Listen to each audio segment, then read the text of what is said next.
गृहमन्त्री रमेश लेखकले visit visa प्रकरणमा आफ्नो कुनै संलग्नता नरहेको बताउनु भएको छ। संसद भवनको लोधसे हलमा पत्रकार सम्मेलन गर्दै मन्त्री लेखकले भिजिट भिसा प्रकरणमा आफ्नो संलग्नता रहेको भन्ने असत्य र बेठिक कुरा रहेको बताउनु भएको हो।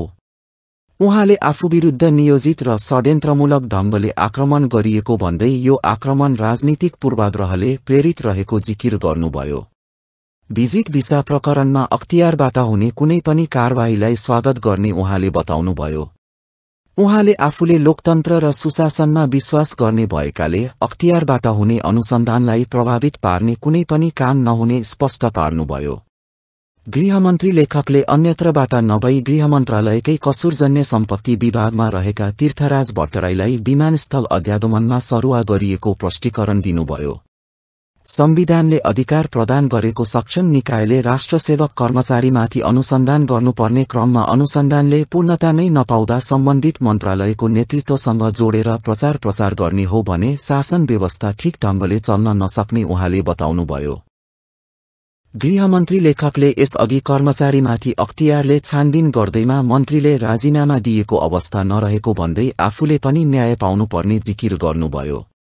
उहाँले आफू विरुद्ध कुनै उजुरी वा कुनै छानबिन नभएको अवस्थामा पूर्वाग्रह राखेर कर्मचारीमाथि भएको अनुसन्धानलाई राजनीतिक नेतृत्वसँग जोड्न खोजेको बताउनुभयो।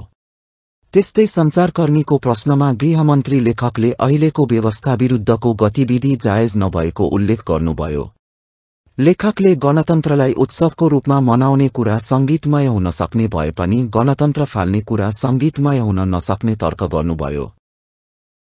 यो जसरी यो विषयमा मेरो संलग्नता देखाएर समाचारहरू सामाजिक सञ्जाल मार्फत धारणाहरू अभिव्यक्त भएका छन्, यो असत्य कुरा हो, यो बेठिक कुरा हो। यसमा मेरो कुनै संलग्नता छैन भन्ने कुरा म यहाँहरू मार्फत निवेदन गर्न चाहन्छु। मलाई मेरा विरुद्धमा नियोजित ढंगले षड्यन्त्रमूलक ढंगले आक्रमण गरिएको छ र यो आक्रमण राजनीतिक पूर्वाग्रहले प्रेरित छ, षड्यन्त्रमूलक छ र यसको क्रम जारी छ भन्ने मैले अनुभूति गरेको छु। मुलुकमा भ्रष्टाचार नियन्त्रणका लागि कार्य गर्ने संवैधानिक भूमिका प्राप्त गरेको सबल संवैधानिक निकाय अख्तियार दुरुपयोग अनुसन्धान आयोगबाट हुने कुनै पनि कारबाहीलाई म खुल्ला मनले स्वागत गर्दछु। अझ म जो लोकतन्त्र र सुशासनका लागि वर्षौंदेखि लड्दै आएको छु, विधिको शासनको लागि आवाज उठाएको छु, त्यस्तो व्यक्तिले संवैधानिक निकायको काममा सहयोग र समर्थन गर्ने मात्र होइन, म यसको थप सक्रियता र आयोगको सबलताको अपेक्षा गरिरहेको छु र म सबैमा आग्रह पनि गर्न चाहन्छु स्वतन्त्र निकायलाई स्वतन्त्र रूपले अनुसन्धान गर्ने र निष्कर्षमा पुग्न दिनुपर्छ भन्ने म आग्रह गर्न चाहन्छु। त्रिभुवन अन्तर्राष्ट्रिय विमानस्थल कार्यालय अध्यागमनको कार्यालयमा सरुवा भएर जानुभएको तीर्थराजजी मैले कुनै मन्त्रालय कुनै विभागबाट ल्याएको कर्मचारी होइन।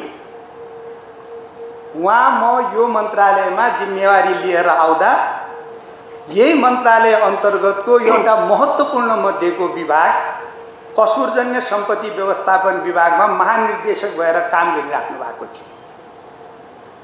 उहाँलाई अध्यागमन कार्यालय त्रिभुवन अन्तर्राष्ट्रिय विमानस्थलमा सरुवा गरेको। उहाँ सहसचिवले यसअघि मन्त्रालयका महत्त्वपूर्ण विभागहरू र प्रमुख जिल्ला अधिकारीको रूपमा काम गरिसक्नु भएको, जो मभन्दा अगाडिका माननीय मन्त्रीज्यूहरूले गर्नुभएको सरुवा र खटनपटन अनुसार भएको। यसरी एउटा संविधानले अधिकार प्रदान गरेको सक्षम निकायले राष्ट्रिय सेवक कर्मचारीका माथि अनुसन्धान गर्ने क्रममा अनुसन्धान गर्दा ती अनुसन्धानले पूर्णता नै नपाउँदा, छानबिनले पूर्णता नै नपाउँदा यदि सम्बन्धित मन्त्रालयको नेतृत्वसँग त्यसलाई जोड्ने हो, प्रचार प्रसार गर्ने हो र त्यो ढङ्गले जाने हो भने के शासन व्यवस्था ठिक ढङ्गले चल्छ? सम्भव छ। अब यो कुरा एकचोटि पार्टीमा पनि हेरौँ। पार्टीको एकजना कार्यकर्तामाथि अनुसन्धान भयो भने पार्टी सभापतिले राजीनामा गर्नुपर्ने या अध्यक्षले राजीनामा गर्नुपर्ने। सञ्चार माध्यम अथवा सामाजिक सञ्जालमा कुरा उठ्ने बित्तिकै यदि त्यसरी राजीनामा दिनुपर्ने स्थिति भयो भने के होला?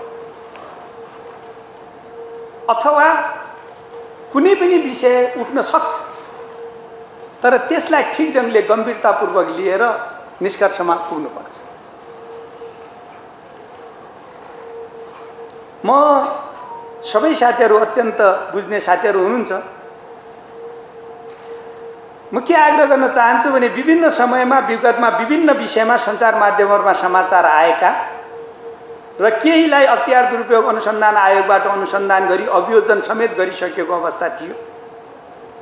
मैले अघि नै निवेदन गरेँ, सो समयमा तत्कालीन नेतृत्वकर्ताबाट पत्याग गरेको अवस्था छैन। म अब योभन्दा बढी बोल्न चाहन्न। मैले कसै पनि आदरणीय नेताको मैले नाम लिन चाहन्न। कसैका प्रति मैले असम्मान व्यक्त गर्नु छैन, कसैका प्रति मैले आग्रह पूर्वाग्रह राख्नु छैन। तर न्याय त मैले पनि पाउनुपर्ने होला नि। कि म न्याय नपाउनु पर्ने नागरिक हो यो देशको? मेरा विरुद्ध कुनै उजुरी छ? मेरा विरुद्ध कहीँनिर छानबिन भइरहेको छ? तर मैले न्याय त माग्न पाउनु पर्ला नि। र यसरी पूर्वाग्रह ढङ्गले राजनीतिक आग्रह र पूर्वाग्रह राखेर कर्मचारी के मान्छेमाथि भइराखेको अनुसन्धानलाई राजनीतिक नेतृत्वसँग जोड्दै जाने हो भने कसरी यो सम्भव होला? र अर्को कुरा के भन्न चाहन्छु भने अहिले त संवैधानिक निकाय अख्तियारले अनुसन्धान गरिराखेका छ। नेपाल प्रहरीले अनुसन्धान गरेका विषयहरू छन् कर्मचारीका माथि, अरू मानिसका माथि। नेपाल प्रहरीले अनुसन्धान गरेको छ र तत्कालीन माननीय गृहमन्त्रीको राजीनामाको विषय उठेको छ। के मान्य साथीले राजीनामा दिनुभयो? त्यही नभएको गर्दै नगरेको काम जबरजस्ती तैँले गरिस्, यसले गरिहाल्यो भनेर जुन ढङ्गले चाहिँ त आरोपित गरिने, जुन ढङ्गले चाहिँ त प्रचार प्रसार गरिने काम भएको छ, जुन ढङ्गले सम्मानित सदन र बाहिरभित्र कुरा उठाइँदैछ, यसले नै देखिँदैछ। मेरो त्यति आग्रह, यो संविधान र सङ्घीय लोकतान्त्रिक गणतन्त्रात्मक शासन व्यवस्थाका विरुद्धका गतिविधिहरू उचित होइनन्, जायज होइनन्। यो संविधान फाल्ने कुरा कुनै पनि हालतले राम्रो हुन सक्दैन। त्यसो भएको हुनाले त्यसलाई सङ्गीतका रूपमा हेर्ने कुरै छैन। गणतन्त्रलाई उत्सवका रूपमा मनाउने कुरा सङ्गीतमय हुनसक्छ, तर गणतन्त्र फाल्ने कुरा सङ्गीतमय हुन सक्दैन, पहिलो कुरा। अर्को कुरा, यहाँले सङ्केत गर्नुभएको जुन एकजना अत्यन्त होनार युवा पत्रकारको देहावसान भएको छ 3 कुनेमा चैत्र 15 गतेको घटनामा, त्यसका बारेमा मैले पटक पटक दुःख व्यक्त गरिसकेको छु। कुनै पनि पत्रकारका माथि यस्ता खालका घटनाहरू हुनु हुँदैन। पत्रकारिताको कार्य कुनै पनि हालतले अवरुद्ध गर्ने, अवरोध पारिने काम गर्नुहुन्न।